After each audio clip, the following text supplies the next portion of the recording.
जी हाँ, नमस्कार। Newsletter with Rakesh Ranjan में आपका स्वागत है। बिहार की पहचान आह्लादा है।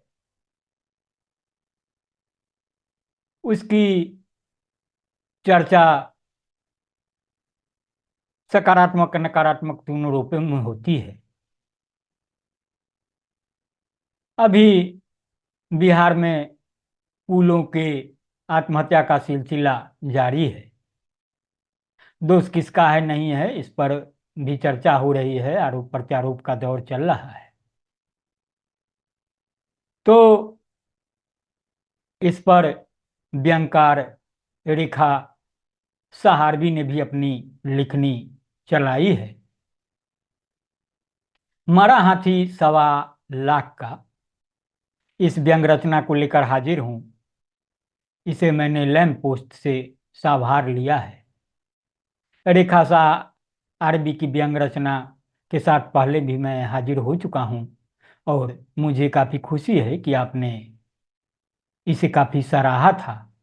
तो उम्मीद है कि इसे भी आपकी सराहना मिलेगी। तो आगे बढ़ते हैं। बिहार का लिट्टी चोखा देश में बड़ा ही फेमस था। लोग जीभ चटपटाते हुए खूब मजे लेकर लिट्टी चोखा खाते हैं। लिट्टी चोखा में स्वाद है, रस है, आनंद है, जो उसे लोगों का प्रेम दिलाए है। अब बिहार का पुल भी देश में उतना ही फेमस हो गया है। पुलों में भी पैसा है, अथाह कमाई है, रोजी है, रोजगार है। इसलिए पुल बनने से लेकर गिरने तक सब कुछ से प्रेम है। आप विश्वास नहीं करेंगे, पुल बनने से लेकर गिरने तक की प्रक्रिया में, हर क्रिया प्रतिक्रिया में लोग प्रसन्न होते हैं। बस पुल का होना जरूरी है। जिसको भी सीखना है कि कैसे धड़ाधड़ बिना बारूद का इस्तेमाल किए पुलों को गिराया जा सकता है, वह यहाँ कर सीख सकता है। ऐसा अद्भुत ज्ञान न देश में न विदेश में कहीं नहीं मिल सकता है। सिर्फ आपको यही मिल सकता है। यह रिसर्च का विषय हो सकता है कि आखिर कौन सा पदार्थ इस्तेमाल किया गया जिसके कारण पूनों का मन जब किया तब वह सुसाइड करने का मूड बनाने लगते हैं। लानत भेजने को मन करता है। अंग्रेजों के ऊपर जाने कैसा पुल बनाकर गए कि हजारों टन का वजन उठाकर भी चूं तक नहीं करते हैं और बेशर्म की तरह जैसे खड़े रहते हैं। अंग्रेज चले गए लेकिन उनकी बेशर्मी की निशानियां अभी तक है। और एक हमारे देश के महान इंजीनियर हैं, उनकी महानता को प्रणाम करने को मन करता है। कौन कहता है कि गरीबी में इंसान फेमस नहीं हो सकता है? बस दिल से कोशिश होनी चाहिए। बिल्कुल हो सकता है। उदाहरण के लिए बिहार के पुलों को देख लीजिए। कुछ ही दिनों में 10 पुलों ने सुसाइड कर रिकॉर्ड बना दिया है और अब बच्चे बच्चे की जुबान पर है। अब दुनिया भर के पुल इंजीनियर, चिंतक और बनाने वालों का ध्यान खींच लिए हैं कि आखिर यह कौन सी कला और तकनीक है जो हफ्ते में 4 पुल गिर सकते हैं। दुनिया की हर इमारत और पुल बनाए ही इसलिए जाते हैं कि एक न एक दिन वह टूटेंगे, लेकिन कोई समय से टूटेगा और कोई असमय से इस दुनिया से उठ जाएगा।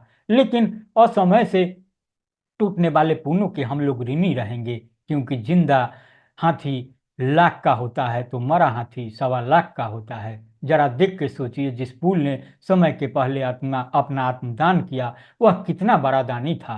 खुद कुपोषित रहा, कुपोषण का शिकार रहा, लेकिन ठेकेदार, इंजीनियर, नेता सबको हिस्ट पुस्ट बना कर गया और अब उसकी मरी हुई डेड बॉडी की जांच पड़ताल के लिए लगे भारी भरकम निकम्मी सरकारी मशीनरी को भी अतिरिक्त रोजगार के अवसर उपलब्ध करा दिया।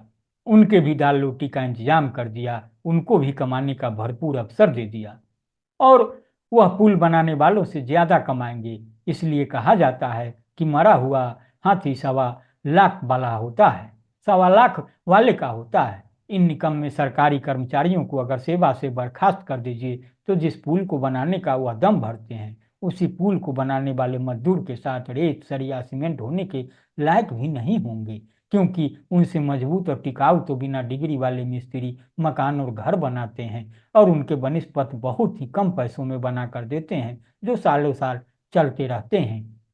लेकिन कहा जाता है ना कुछ लोग ऊपर से सोने के कलम से किस्मत लिखवा कर आते हैं, और आजकल सोने से किस्मत लिखवाना मतलब सरकारी नौकरी पाना है। एक बार इस कलम से किस्मत इन के इन प्रकार कोई भी जुगाड़ लगाकर लिखवा लिए तो फिर धरती पर आपके लिए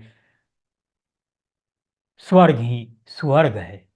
तो सुनने गुनने के बाद आप मुझे प्रतिक्रिया से अवगत कराएंगे, लाइक करेंगे, शेयर करेंगे। और आपने अगर newsletter with Rakesh Ranjan को अब तक सब्सक्राइब नहीं किया है तो सब्सक्राइब भी करेंगे। नमस्कार।